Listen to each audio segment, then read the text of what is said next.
So there's a lot of achievements of Black Americans that are constantly overlooked in history. We been knew that. But there's also a lot of scientific tragedies that are unknown to a lot of us because it's not discussed in school. So I saw this opportunity as a great way to discuss scientific racism and the role that it has in the lives of misdiagnosed African Americans with schizophrenia. In every aspect of our society, it seems that Black men have been served injustice. With a history that goes back over 400 years, Black men and women have faced a lot of trauma simply for being a Black person in America. Facing homelessness, abandonment, violence, and racism, Black people face 20% higher risk of mental illness. But what surprised me was that Black men are more likely to be diagnosed with schizophrenia in this country than their counterparts. Doctors often mistake cultural paranoia or mistrust of white doctors for physiological paranoia common in schizophrenic people, according to research. African American men are a lot more hesitant in trusting medical care and in turn are at greater risk than their white counterparts to be hospitalized for mental health problems. This general mistrust of doctors dates back to the traumatic history of African Americans being used as science experiments. Considering the school curriculum, you probably haven't heard of scientific racism and the effects that it has on the people of color in America, but it exists. Movies like Jordan Peele's Get Out examines how scientific racism relies on the idea that white supremacy is based on the dehumanization of Black people. Pay for this? How bad can it be? So look, I go do my research. Apparently, a whole bunch of brothers been missing in this suburb. But it's cool. Bro, how you not scared of this, man? Good to see another brother around here. Get out. Sorry, man. Get out! Yo! In order to survive, Allison's family quite literally has to take the bodies of Black people. A less literal interpretation of scientific racism lies within history, which is not taught in schools, but should be known. There is often a misdiagnosis with schizophrenia because Black people are more likely to be overdiagnosed with psychotic disorders and underdiagnosed with mood disorders as a result of racial profiling. According to the National Alliance on Mental Illness, a heartbreaking example of scientific racism is the idea of the Black Power movement. A lot of white psychiatrists from New York blame the Black Power movement on what is now called schizophrenia, in which the Black Power movement supposedly drove Black men into insanity. In the case of the Iona Hospital, the unjust hospitalization of Black men who were deemed mentally unstable exposed the cultural bias evident in the common misdiagnosis of Black men in America.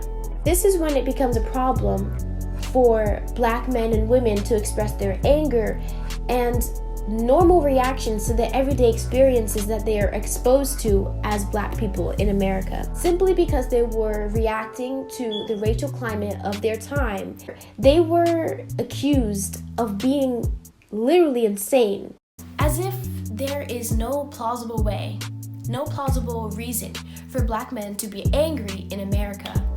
Because you're looked at because you're supposed to be this strong Black man. You cannot even just be emotional towards certain situations. You can't cry or anything of that sort because you are this strong Black man. You're not supposed to be able to have all these other things that just any human being, strong Black man, strong white man, strong Spanish man, any other human being can go through. Everyone, regardless of race, class, or gender, should be allowed to be angry without it being attributed to being a temper tantrum, anti-American, or being mentally insane for wanting to be angry about racism in America.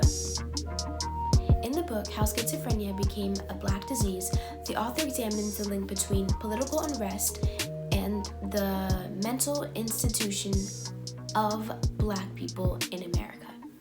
In this book, the author uncovers real letters from patients of the Iona Hospital that show how these patients, many of them which were Black men, did not belong there and were simply racially profiled. The following statements are letters that patients wrote at the Iona Hospital for the Mentally Insane. You have no right to keep me here after my sentence is over. I really think I am cured. I believe I'm ready to go home. A lot of these men were diagnosed with schizophrenia because they had participated in civil rights protests. They went to jail. They were convicted of crimes. A lot of these experiences that are linked to angry or violent black men resulted in their diagnosis of schizophrenia.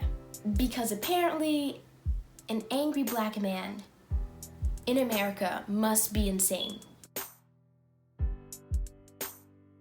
Because schizophrenia is such a misunderstood mental illness, and it can really only be detected by observing behavior, psychiatrists often rely on cultural bias and perceptions in order to diagnose people with the disease. To prevent misdiagnosis, it's very important that psychiatrists have knowledge of the cultural and biological dimensions of the disease. But if people of color are constantly left out of the picture when it comes to researching and having more knowledge of mental illness in all races, it's going to be a lot harder for them to detect and accurately diagnose people of color, including black men, with mental illnesses. And absolutely, there's a stigma where people of color do not trust doctors, but then even more so, when you think about, the standards that are used in mental health or in any other field of medicine, the standards are used in reference to white folk versus being used towards people of color. So there's a skewed kind of mentality when you're measuring certain aspects of mental health, because they're used a benchmark that's used with white folks in mind and not with people of color in mind. We're being measured against what they understand to be normal versus what we understand in our own community. So that's a huge problem. In other words, without proper research on all races, it is much easier to misdiagnose people based on cultural biases.